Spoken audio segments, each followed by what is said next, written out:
This week's Parsha, Parshat Vayishlach, teaches us many lessons on how to deal with anti-Semitism. It's the first encounter that one would call encounter of a Jew and someone who is anti-Semitic. Yaakov is confronted by his brother Esav, who's coming towards him with not one, not 100, not 200, 400 people, 400 armed men.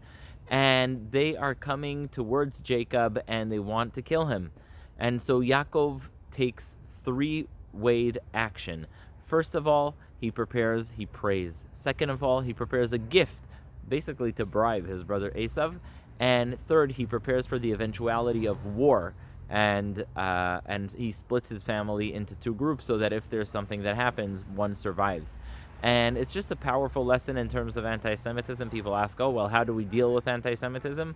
The answer is there's never one answer. You have to take a multi-pronged approach. You always have to address it in many ways. Second of all, when you speak about anti-Semitism, you have to look at Jacob and the angel. Jacob lets his whole family cross the river, and the Abok River, and he then confronts Esav's angel, and Esav's angel wounds him and leaves him limping in his leg.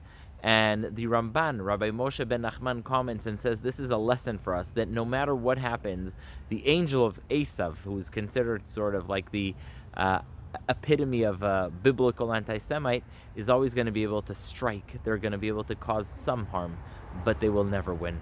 And that's a lesson, that sometimes you have to live with anti-Semitism and just know you'll always prevail. You minimize the harm, you minimize the damage, you fight back, you are victorious. That's what the name Yisrael means, victorious, that you're able to fight and win.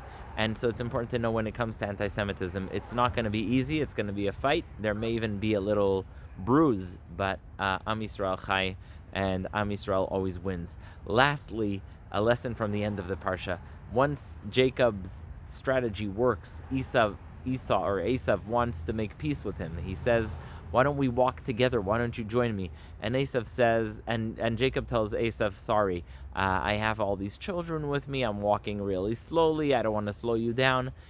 When confronting anti-Semitism, it's always important to know that we are a part of this world, but we are also a part of this world. Meaning, we can always have good relations with non-Jews. We can always engage with different communities, but it's always important to know to preserve our unique identity, who we are, and not, heaven forbid, to lose our very identity by mixing in and completely losing our identity. So those are the lessons on anti-Semitism, a multi-pronged approach, fighting back, knowing that there will always be anti-Semitism, and knowing that in order to succeed and thrive, we have to keep our own identity.